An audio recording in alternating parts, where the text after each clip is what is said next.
Hello and welcome back to Charlie's Trends. I thought I'd give you a quick update on what's been happening here on my layout. Let's just start here in the corner. Well, as you can see, I've begun to fill in some of the corners. Now this is Homosot. It's not easy to come by. I think there's one place in Toronto that sells it, and it's about $60 a sheet or thereabouts.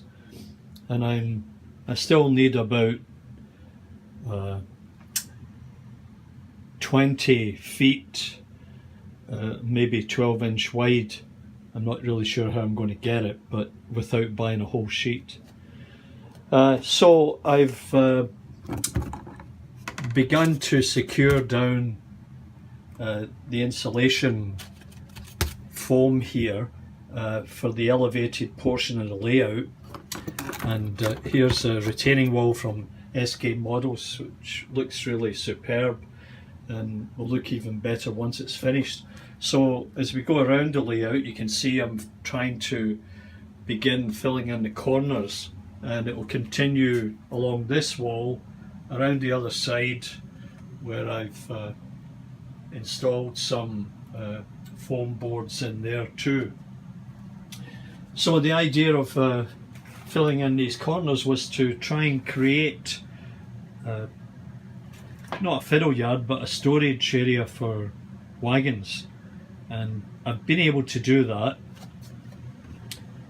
As you can see, I've got potentially 3 or 4 lines in here, and I might even on this down line put a point in here and bring it around to join up with this siding, and that would allow this loco to bring coaches around to the station area, drop them, and then continue back around here and pull out whatever wagons I want to get out onto the main lines.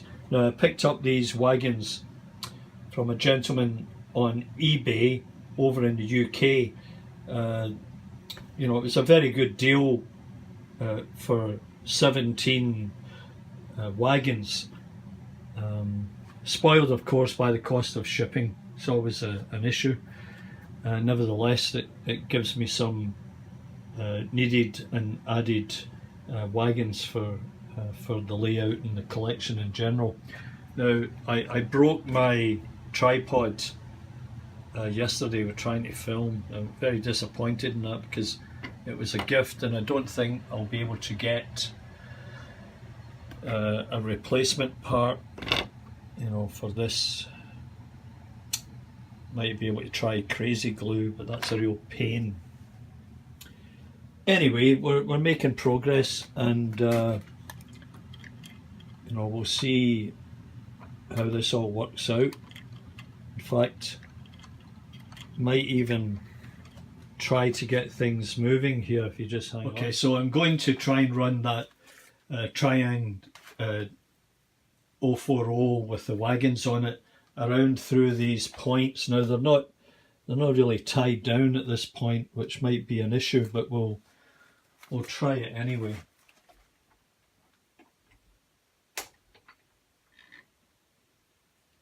Might need a little bit of help. Yeah.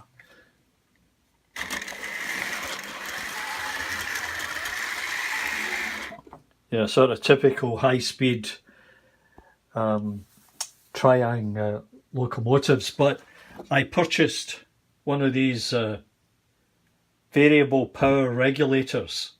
Now, this is not exactly the same as the one that the guys on budget model railways have, but I think I can connect this stop, go and the AC-DC adapter here. I'm still trying to figure that out, but if I do, that will control the speed of these Triang Locos, which I have a few. Following John from Champs123, his exercise in converting an old Triang controller so that you get better control of the Triang Locos. I did that and it proved to be quite successful. So I'm hoping I'll be able to convert this. Only cost a few dollars, so it's a good little exercise to go through. Anyway, we'll try and reverse this loco through all of these points without stopping. And yeah, there you go. That's very good. So it made it. Quite happy with that. So a big shout out to Paul at Galgorm Hall over there in Northern Ireland. Fantastic layout. Love the YouTube channel. Love those great houses that you're building with great detail. You must be spending hours and hours at it, and the landscape looks good too. And looking forward to seeing more of that. Anyway, I hope you enjoyed this short little introduction. I guess one thing is, I have to think about how I'm going to get from that elevated section across here and over to the other side here. It's going to be a bit of an exercise. So I'm not sure what you think about the light in this. I'm using this light here. I borrowed it from my daughter, who's the YouTube star. Anyway, it might help a little bit with the light. So that's it for now. And drop us a note. Tell us whether you like it, you don't like it, what you thought was interesting, what wasn't interesting, and what you do next. It's all part of the game, isn't it? Bye for now.